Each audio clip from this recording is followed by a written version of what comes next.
queria pedir ao pastor Alberto Caneiro que nos fosse subindo até aqui acima e ia pedir ao nosso pastor, Samuel Pinto, que nos orientasse numa oração para que o nosso Deus possa orientar esta mensagem bíblica que vai ser partilhada. Nosso Deus e Pai, nós te queremos louvar pelo teu amor por nós. Obrigado pela tua ação, pela tua misericórdia, que tem sido permanente ao longo destes anos. Tu tens sido bom, Pai. Mereces todo o nosso louvor e toda a nossa bênção. Agora, Pai, depois de dizermos tantas coisas a Ti, como expressão da nossa gratidão, nós queremos ouvir a Tua voz esta manhã. Fala através do Teu servo. Usa os seus lábios, ó Pai. Usa-o para edificar as nossas vidas. Ó Pai, que haja consagração, renovação do compromisso. E se for da Tua vontade, também que haja salvação esta manhã. Este é o nosso desejo e a nossa oração. E o fazemos humildemente. Em nome do Senhor Jesus. Amém.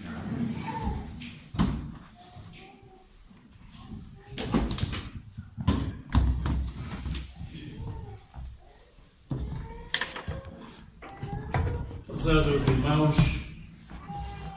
graça e paz da parte de nosso Deus para cada um de vós. Estar aqui esta manhã nesta igreja é estar com um bom grupo de amigos, um bom grupo de irmãos, um bom grupo de pessoas com quem crescemos e que nos têm acompanhado ao longo da nossa vida. Mas, irmãos, é tão verdade aquilo que eu estou a dizer que durante muito tempo eu fui confundido como sendo irmão carnal do Daniel Barato. Estávamos na mesma igreja, estudamos no mesmo liceu, fizemos tropa ao mesmo tempo, até que finalmente nos separámos. Mas já era demais, não é? Uma vez fomos participar à Igreja Batista em Queluz e o pastor João Rosa de Oliveira disse: agora vamos dar a oportunidade aos irmãos Alberto e Daniel. E lá tivemos nós que explicar, irmãos na fé, é verdade. Carnais não. Mas o pior foi já uns anos depois, eu estava no Porto há uns anos, um belo dia, telefona-me o meu irmão e disse-me: olha mano, prepara-te porque vamos ter mais um ano. Eu disse: mas agora? Só se for novamente como Abraão e Sara. E ele disse: não, ainda por cima não é da mesma cor que nós. E surgiu o mano Samuel Quimputo, no dia em que a irmã Maria Rosa, em boa hora, o adotou como filho. E o Samuel agora estava a dizer: o nosso irmão João tinha-se esquecido de dizer que nós éramos manos. Então digo eu, também somos manos. Meus irmãos, é um privilégio estar no vosso meio. E trago-vos mais duas saudações. Uma do pastor Moisés Gomes. Já que falaram nele, ele me pediu para eu transmitir a sua saudação à igreja. E ao mesmo tempo eu peço que os irmãos orem pela nossa irmã Rosemary. Ela, como os irmãos sabem, é uma pessoa cheia de vida, cheia de energia, mas há pouco tempo, ao deslocar-se, ela fraturou o seu menisco no joelho e ela precisa das nossas orações e ela não pediu, ela nunca pede nada. Aliás, a irmã Rosemary pode estar aqui para o lado e diz sempre com aquele sorriso: eu estou bem. Mas nós sabemos que ela precisa das nossas orações. E o outro foi o pastor Sérgio Felizardo, pediu também para cumprimentar e saudar a igreja. E, meus irmãos, como é óbvio, trago um abraço muito grande da Igreja Batista em Alcobaça. Aqueles irmãos ali vos saúdam, nós nos sentimos privilegiados em sermos vossos irmãos na fé, em partilharmos o mesmo Evangelho, acreditarmos no único Deus verdadeiro e assim querermos continuar a servir este Senhor e este nosso Deus. Quero, meus irmãos, levar-vos a pensar um pouco sobre a igreja, como não podia deixar de ser. Um texto muito simples, mas ao mesmo tempo um texto muito significativo e um texto que nos leva a dizer porque é que valeu a pena há 19 anos atrás estarmos juntos. Eu também cá estava, em representação da Igreja Batista de Sedufeita, e foi com muita alegria que vi nascer uma igreja, vi nascer esta igreja, com um grande grupo de amigos, com um grande grupo de irmãos, e alguns irmãos que diziam muito. Eu nunca me esqueço, e acho que é a primeira vez que tenho aqui os três à minha frente, embora uma esteja ali de lado. Eu lembro-me sempre que muita da minha formação de jovem foi feita com 3 queridos irmãos que fazem parte desta igreja. Nossa irmã Beatriz, sempre jovem com os seus 19 anos. Nosso irmão Rui Santos, também jovem com os seus 22, já um bocadinho mais velho. E a nossa irmã Isabela Araújo Santos. Durante muitos anos, na escola bíblica dominical, estes irmãos tiveram que maturar, principalmente a Isabel. Cada vez que falávamos de criação, lá estávamos nós, muito empenhados em defender as nossas teorias, as nossas teses, ainda por cima sendo ela uma professora de biologia, não é? Mas nós lá estávamos e defendíamos acerrimamente as nossas posições. Não é que sejam divergentes, os irmãos não pensem que a Isabel é divergente de mim ou eu dela neste aspecto, mas porque tínhamos convicções, então com 17 anos, sangue da guerra, não é? Éramos ali duas forças. Mas, meus irmãos, eu devo muito a estes 3 irmãos. Eu referi no dia da minha consagração, a Isabel infelizmente não pôde estar, mas eu queria referi-lo mais uma vez, como uma bênção, um privilégio por ter aprendido convosco os desafios que a palavra do Senhor vos foi pondo à vossa frente e fostes transmitindo com tanta sabedoria. Peço aos meus irmãos que abram as vossas Bíblias no livro de Atos, capítulo 20. Meus irmãos, falar de igreja nos dias que correm é alguma coisa que se torna quase banal.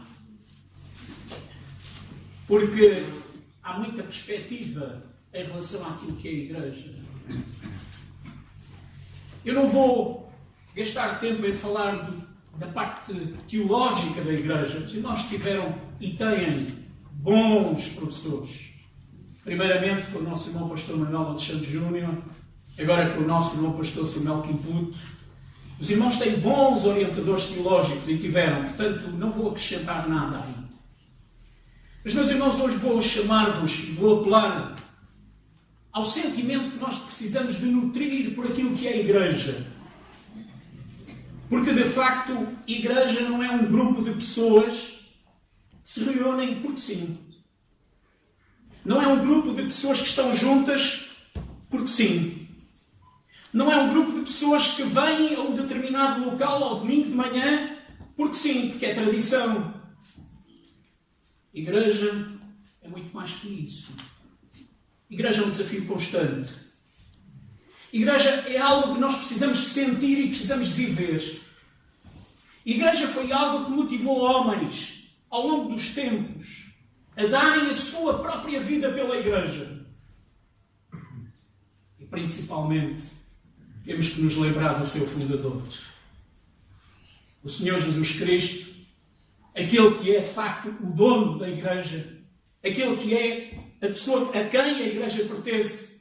Ele nos ensinou e ensinava primeiramente a Pedro, depois de ele ter feito aquela grande expressão: tu és o Cristo, o Filho do Deus vivo. O Senhor Jesus vira-se para Pedro e diz: também eu te digo que tu és Pedro, tu és uma pedra. E sobre essa afirmação que tu fizeste, eu edificarei a minha igreja e as portas do inferno não prevalecerão contra ela. Mas, irmãos, quando nós pensamos nestas palavras, o que é que sentimos? Tem que haver algo que mexa connosco. Porque, afinal, estamos a falar de alguma coisa tão fundamental, tão sentida, que de forma alguma nós a podemos banalizar. Uma das preocupações que eu tenho na Igreja Batista de Alcobaça, no primeiro domingo de cada mês, quando celebramos a ceia do Senhor, é sempre, juntamente com os meus irmãos, procurarmos refletir que a ceia não é uma mera tradição. Se for, o melhor é acabarmos com ela. A ceia é um ato solene, é um ato sério, é um ato de contrição. É um ato de olhar para dentro de nós próprios e percebermos que aquilo que estamos a ser desafiados naquele momento é testemunharmos em 3 dimensões. Pensamos naquilo que foi o passado, quem lhe deu origem, quem a constituiu. No ato da sua constituição, como Jesus lhe deu valor, como Jesus a interpretou e a forma como ele a passou aos seus discípulos. E por isso ele disse: fazei isto em memória de mim. Não é um ato apenas para o presente, porque estamos a comemorar algo que se passou, a relembrar algo que se passou, a fazer algo em memória que se passou. Também é, mas não é apenas isso. mas é também um ato que aponta para o futuro. Porque o Senhor Jesus o disse, que não voltaria a beber do fruto da vida até que o fizesse de novo no reino de seu Pai. Nunca podemos olhar a ceia como algo de leve. Algo apenas porque faz parte do nosso programa de culto. Nós, como igreja, queremos continuar a dizer a todos aqueles que estão connosco que a ceia do Senhor tem um significado tremendo. Porque ela foi dada à igreja. Ela pertence à igreja. Ela tem que ser lembrada no seio da igreja. E ela tem um valor fortíssimo para cada um de nós. E quantas vezes ela nos obriga a olhar para dentro e obriga a fazer pensar: será que eu posso praticar este memorial com dignidade? Será que faz sentido? Será que temos um propósito? Mas, irmãos, este sentimento perdurou em toda a igreja primitiva. E perdurou muito especialmente num homem chamado Paulo. Este homem soube interpretar todo o Evangelho. E soube dar-lhe uma dinâmica muito grande a todos aqueles que estavam à sua volta. Este homem amava a igreja. Ele amava e sentia o seu Senhor. Ele sabia como Jesus tinha trabalhado na sua vida. Ele sabia aquilo que Deus tinha feito para o edificar. Ele sabia como Deus o tinha transformado.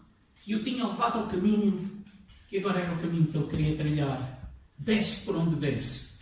Custasse o que custasse. Nem que para isso fosse preciso dar a sua própria vida. Nós vamos centrar a nossa atenção especialmente no verso 28. Mas, meus irmãos, deixem-me enquadrar-vos com aquilo que o texto nos diz. De Mileto mandou a Éfeso, a partir do verso 17, lemos, de Mileto mandou a Éfeso a chamar os anciãos da igreja. Paulo está preocupado com a igreja de Éfeso e quer falar com os seus líderes. Ele tem uma missão, ele tem algo para lhes dizer. Ele quer incutir-lhes este sentimento de responsabilidade. Mas, ao mesmo tempo, este sentimento de fé. Este sentimento de crença, que o seu trabalho não era um trabalho em vão. O Deus que adoravam era de facto o Deus verdadeiro. Era o Deus que merecia ser servido com todas as forças, com toda a determinação. E diz no verso 18, e logo que chegaram junto dele, disse-lhes: vós bem sabeis desde o primeiro dia em que entrei na Ásia, como em todo esse tempo me portei no meio de vós, servindo ao Senhor.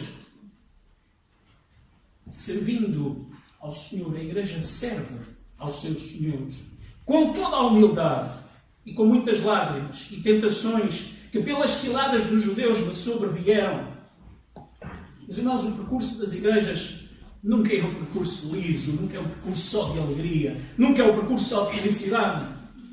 Há pouco o nosso irmão João Santos dizia, nós damos graças a Deus por 19 anos de alegrias e de tristezas. Porque é assim. Elas também vêm até nós. E ele enumerou, por exemplo, momentos tristes, quando vimos partir do seio da igreja alguns que aqui tinham fundado. E quantas outras tribulações virão?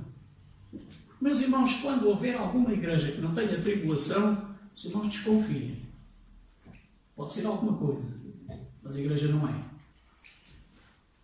Pode ser um agrupamento de amigos, até um grupo de religiosos, mas a igreja não é. A igreja sempre tem tribulação.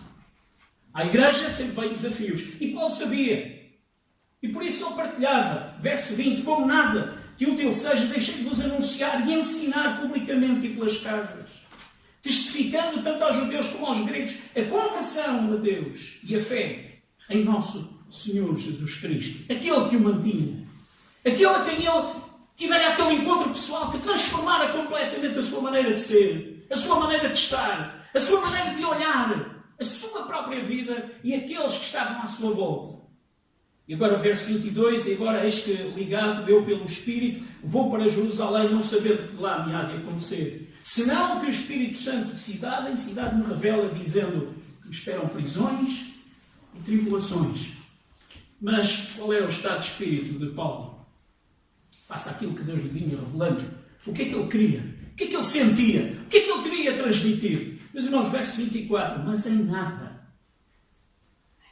tenho a minha vida por preciosa, contanto que cumpra com alegria a minha carreira e ministério, que recebi do Senhor Jesus, para aqui, para dar testemunho do Evangelho e da graça de Deus. Meus irmãos, e esta é uma mensagem poderosíssima que Paulo transmite aos anciãos da igreja de Éfeso. Ele quer que eles sintam da mesma maneira, tal como ele sente este apego à palavra, esta dedicação ao seu Deus, esta ênfase em não esmorecer, levando com alegria mesmo as tribulações. E era preciso que a igreja de Éfeso também o sentisse. E é preciso que a igreja de Sete Rios o sinta também. O verso 25 ele diz: e agora, na verdade, sei que todos vós, por quem passei pregando o reino de Deus, não vereis mais o meu rosto. Portanto, no dia de hoje vos protesto que estou limpo do sangue de todos, porque nunca deixei de vos anunciar todo o conselho de Deus. Paulo sentia-se tranquilo em relação àquilo que partilhara com os seus irmãos. Ele tinha abordado todo o Evangelho para que a igreja pudesse estar firme, para que a igreja conhecesse essa palavra, para que a igreja fosse cumpridora dessa doutrina, para que o nome de Jesus fosse exaltado, para que o Evangelho continuasse a ser proclamado por todo o reino e por todo o Império Romano. E no verso 28, meus irmãos, Paulo tem uma primeira afirmação de cuidado e de interesse. Pastor, olhai, neste caso que eram mais do que uns, olhai, pois, por vós. Este é o primeiro conselho que ele dá. Pastor, olha por ti próprio. Meus irmãos, às vezes nós nos esquecemos que o pastor é um homem sujeito às mesmas limitações que nós. Muitas das vezes olhamos os pastores como super-homens, super-heróis. E esquecemos que o pastor está na linha da frente para ser confrontado com a tentação, para ser desviado no seu propósito, para ser desmoralizado nas suas intenções. Lembro-me que uma irmã dizia sempre as muitas lições que nos deu. Enquanto o pastor prega, eu estou sempre a orar por ele. O pastor precisa de ser cuidado na transmissão do Evangelho que vem da parte do Senhor, na maneira como o comunica, na sua veracidade e na sua essência. O pastor é alguém que sofre com todos e às vezes fica sozinho quando ele próprio está a sofrer. O pastor é alguém chamado por Deus. É um dom que Deus dá à igreja, conforme o texto de Efésios capítulo 4. Deus o dá para servir na sua igreja. E Paulo tinha este conhecimento e tinha esta noção, por isso ele diz aos pastores: olhai por vós, para que não caiais em tentação, para que saibais proclamar a palavra com verdade, para que saibais a quem servis, para que entendais que não sois o Senhor da igreja, mas estáis ao serviço do Senhor da igreja. Tendes sempre que entender que servis com humildade. Tendes sempre que compreender que servis a um Deus que é único, que é santo. Tendes sempre que entender que por cima de vós está o nosso Deus. Por isso, pastores, sujeitai a vossa mente àquilo que é de Deus. Aprendei de Deus. Conhecei este Deus o mais íntimo que vos for possível, para que a sua palavra faça sentido em vós e a possais partilhar com verdade e a possais partilhar na sua essência. E Paulo transmite este desejo: olhai, pois, por vós. E de seguida, o segundo aspecto que ele cita: e por todo o rebanho, sobre que o Espírito vos constituiu. Pastor, olha pelo rebanho que foi dado pelo Espírito Santo. Meus irmãos, que enorme responsabilidade. Tão difícil. Os irmãos sabem, quando há um processo no tribunal, as pessoas, os advogados, têm que ser sábios na maneira como apresentam a sua argumentação. É uma enorme responsabilidade. Mas, irmãos, quando nós estamos doentes e recorremos aos médicos, nós percebemos que eles têm que ter muito cuidado quando pegam aquele instrumento que se chama bisturi, não é? E começam a abrir o nosso corpo. E que grande responsabilidade. Quando nós nos entregamos nas mãos dos engenheiros que constroem as nossas barragens, fazem os nossos prédios, que constroem as nossas pontes, que grande responsabilidade. E poderíamos continuar por aí fora. Haveria muitos exemplos para dar. Não quero que ninguém fique ofendido por eu não falar na sua profissão. Mas é verdade, quanta responsabilidade. Mas, meus irmãos, nenhuma é equiparada ao termos de falar em nome de Deus. Quando o pregador sobe ao púlpito, quando a palavra é aberta, nós estamos a falar em nome de Deus. Nós queremos que a palavra do Senhor fale, que ela exerça a sua ação no íntimo de cada um de nós. Às vezes, meus irmãos, e não tendo eu um ministério muito longo, mas estando na igreja e servindo ao Senhor, com os dons que Deus me deu, com as capacitações que Deus me deu, mas agora nesta tarefa de eu ter que proclamar a palavra, às vezes, meus irmãos, nós sentimos tão pequeninos, mas tão pequeninos, face à grandeza da palavra do Senhor, face àquilo que ela nos quer transmitir. Os irmãos reparem, Paulo tem cuidado de dizer àqueles pastores que o rebanho foi dado pelo Espírito Santo. Como havemos de falar? Como havemos de agir? Como havemos de transmitir? Deixa-me partilhar-vos um texto que, de alguma forma, chamou a minha atenção logo que o li. E que é um aviso para todos nós. Temos a responsabilidade de ser igreja com propósito, igreja de Jesus.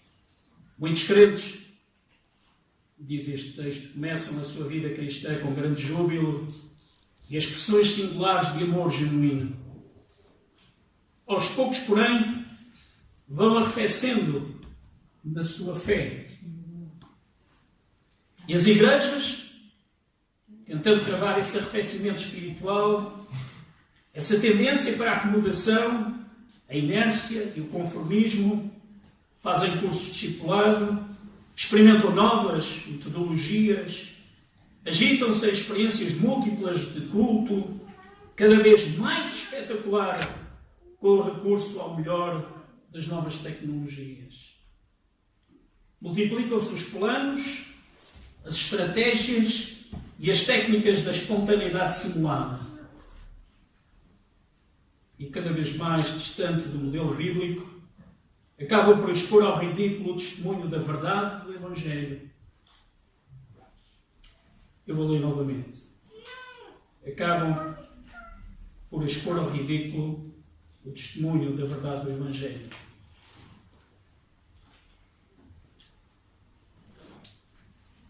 E se perder nos descaminhos da superficialidade e no esvaziamento dos grandes princípios e valores pelos quais sempre se bateram e deram a vida os grandes heróis da fé cristã. Os irmãos, o que está aqui a ser escrito não é sobre a igreja. É sobre um grupo de pessoas religiosas que se reúnem apenas com esse fim. E infelizmente é verdade. Mais à frente o mesmo autor diz: a estratégia das novas seitas não é nova. Começam a trabalhar de mansinho para abrir o caminho e colher simpatias.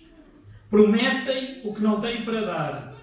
Subvertem a essência do Evangelho de Cristo, adocicando e colorindo a seu modo, para na hora certa deslançarem a rede e roubarem a liberdade que têm em Cristo. No mercado ideológico do evangelicalismo recente, os falsos profetas pululam, tantas vezes vestidos de pele de cordeiro, para engordar à custa de gente piedosa que anda em busca da verdade, mas por aí a não encontra, até que de todo se desiluda, para nunca mais se abrir ao Evangelho.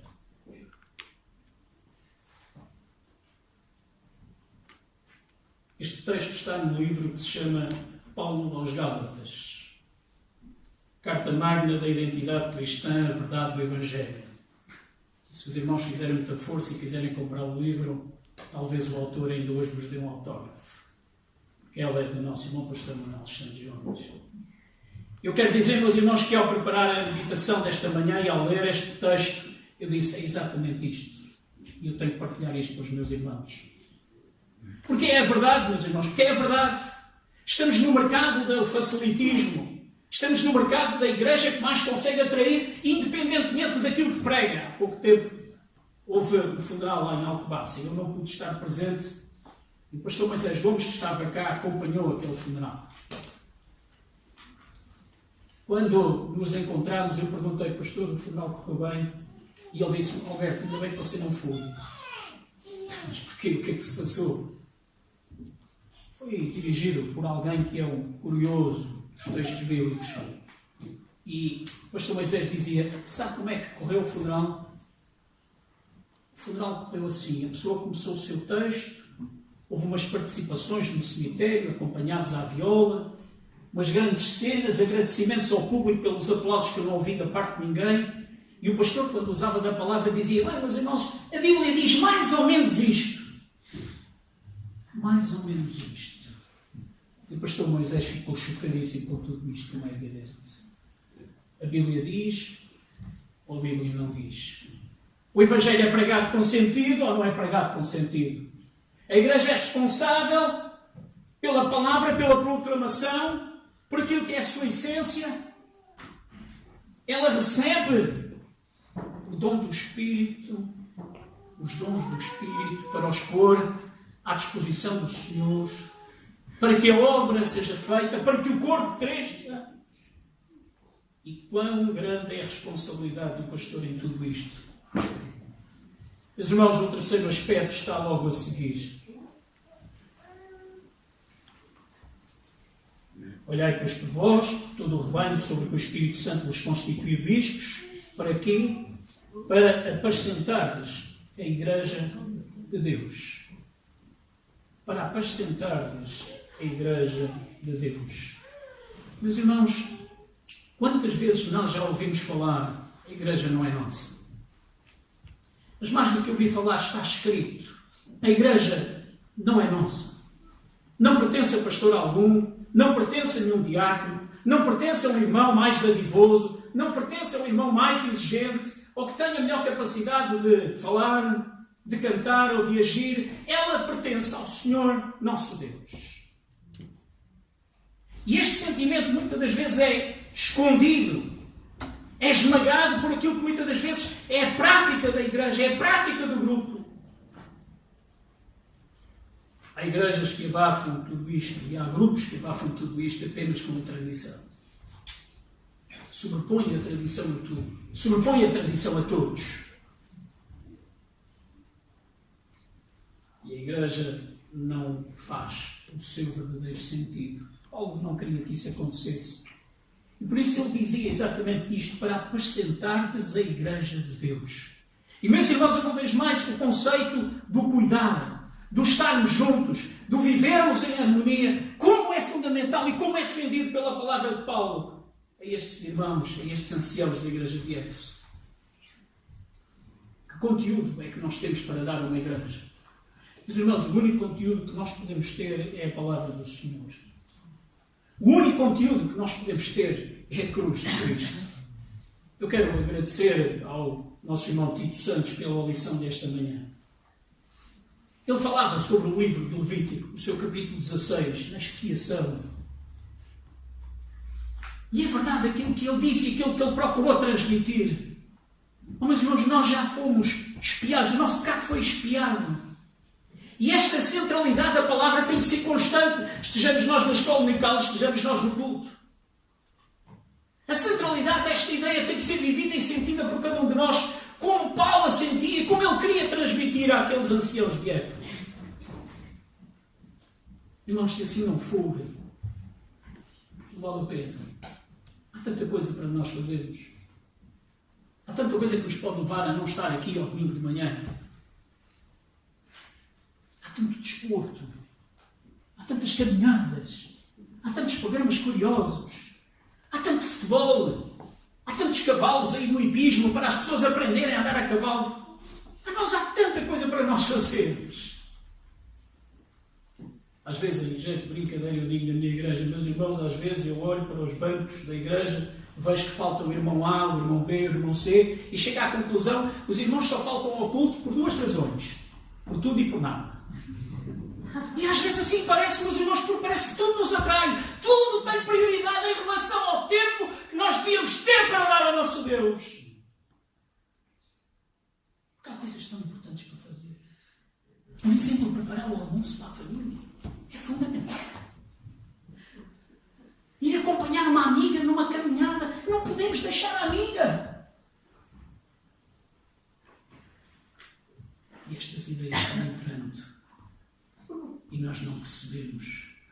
Vamos criar-nos outros deuses para pôr no lugar do nosso Deus. E não percebemos a vitalidade que a igreja perde quando nós não estamos como irmãos em Cristo, apoiando-nos e vivendo as alegrias uns dos outros, as tristezas uns dos outros, as necessidades uns dos outros. Meus irmãos, e se parássemos aqui, já estávamos satisfeitos com aquilo que Paulo tinha dito, ou tinha para dizer. Mas Paulo termina que ele, nosso Deus, resgatou com o seu próprio sangue. E este é o quarto ponto desta mensagem.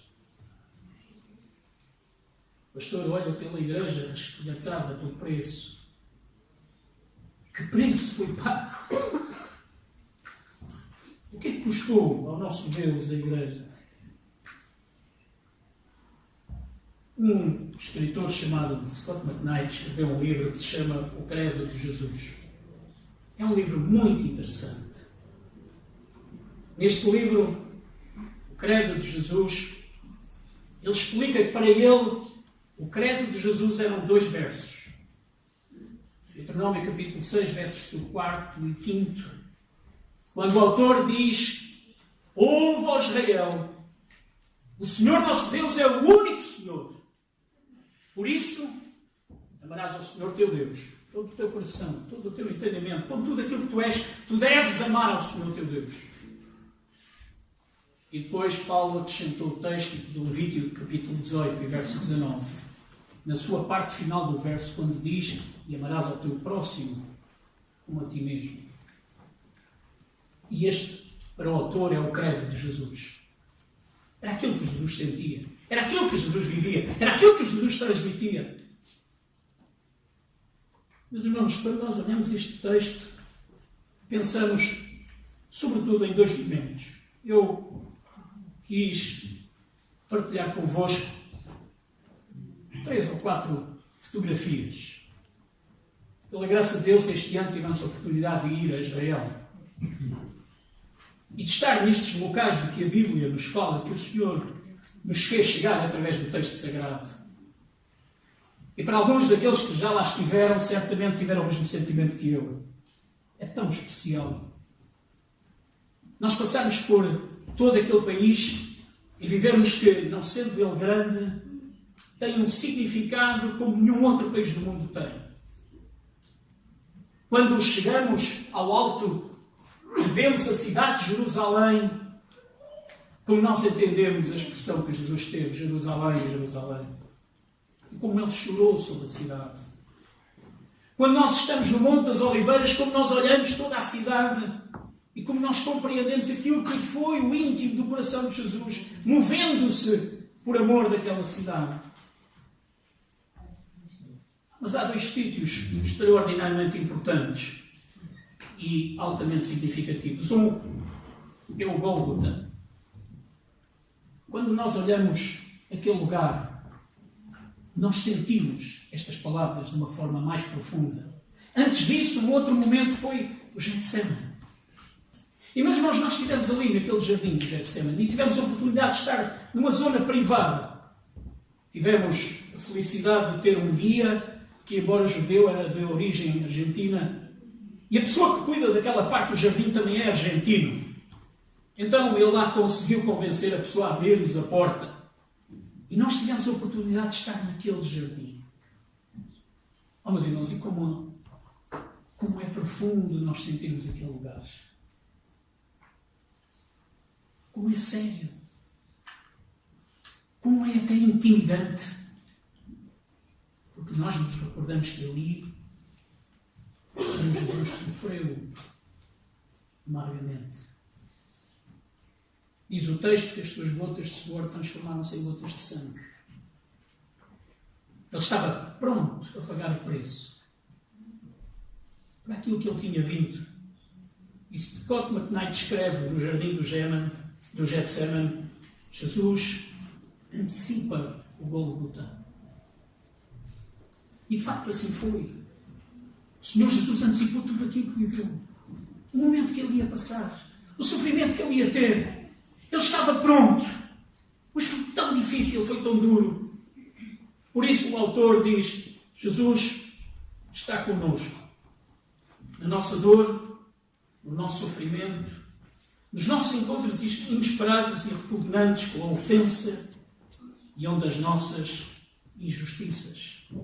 Quando enfrentamos doenças debilitantes, vemos o nosso caminho a ir em direção ao vale sombrio e sabemos que os nossos dias estão chegando ao fim, podemos unir-nos a Jesus, porque Ele está lá e sofre connosco. Ninguém sentiu um sofrimento maior, ninguém o entendeu tão claramente como Jesus. Mas como Ele estava preparado para ir até ao Gólgota e Ele dar a sua vida por nós. Meus irmãos, é isto que Paulo quer transmitir aos responsáveis da igreja de Éfeso. Mas é também isto que Paulo quer transmitir à Igreja Batista de Sete Rios. Meus irmãos, vejam que texto tão simples concentra em si tanta força e tanto poder e tanta mensagem para a igreja. Em primeiro lugar, pastor, olha para ti próprio. Cuida-te, pastor. Sê fiel ao teu ministério. Vive-o com integridade. Pastor, olha para o rebanho dado pelo Espírito, porque ele te foi concedido com enorme responsabilidade. Pastor, olha pelo caminho que a tua igreja trilha, porque tu não te podes desviar nem para a esquerda nem para a direita, mas tens de seguir o caminho que o Senhor mostrou, aquilo que o Evangelho nos transmite, a forma como ele está a ser colocado no nosso coração perante a ação do Espírito do Senhor. E finalmente, pastor, olha pela igreja resgatada por preço. Ela foi alvo de um preço tão elevado que tens que estar atento e cuidar da igreja que o Senhor te deu. Porque, diz no verso 29, eu sei isto, que depois da minha partida entrarão no meio de vós lobos cruéis que não perdoarão o rebanho, e que dentro de vós mesmos se levantarão homens que falarão coisas perversas para atraírem os discípulos após si. Meus irmãos, por muito perverso que seja, toda a igreja tem que estar atenta ao lado do pastor que Deus colocou à sua frente. Meus irmãos, deixem-me terminar com 8 desejos para vós. Eu faço esta manhã. Igreja Batista de Sete Rios, eu desejo que os meus irmãos sejam uma igreja de serviço. Disponíveis para o serviço. Disponíveis para a obra. Que seja uma igreja envolvida com o reino. Estejam disponíveis para servir o reino do nosso Deus. Que seja uma testemunha fiel, fiel da palavra, fiel daquilo que o Senhor vos entregou, fiel da forma como comunicais o Evangelho que fez a transformação em vós e que pode fazer a transformação daqueles que estão à vossa volta. Uma igreja esforçada por isso mesmo, no conhecimento da palavra. a palavra de Deus reine sempre no vosso coração. Seja uma igreja que se renova em cada dia, mas que se renova no sentido de conhecer mais e melhor o seu Senhor, alimentar-se dele e torná-lo real em cada dia que passa. Uma igreja em que os irmãos se amam, se cuidam, cumprido o credo de Jesus. Conforme o próprio autor daquele livro diz, este era a vivência de Jesus. Ele cuidava de todos quantos iam até ele, independentemente da sua classe, fosse homem, fosse mulher, fosse proibido até pela lei. Jesus não queria saber, ele cuidava até das crianças. Porque segundo ele ensinou, deixai vir a mim os pequeninos, dos tais é o reino dos céus. Quando a sociedade os repelia, disse, não, deixa vir os meninos, até das crianças. Seja uma igreja de oração e que a oração seja o vosso respirar. Costuma-se dizer que a oração é o respirar da alma. Seja este o vosso comportamento, meus irmãos. Que a oração seja o vosso respirar em cada dia. E, finalmente, que o Senhor seja Cristo. E que em tudo honrem o seu nome. Amém. Amém.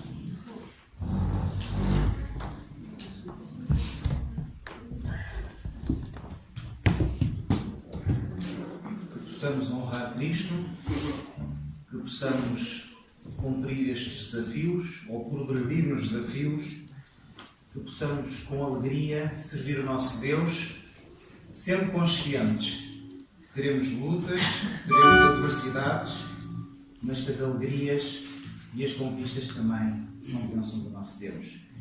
E em louvor e gratidão, convidar os irmãos a ficarmos de pé e entoar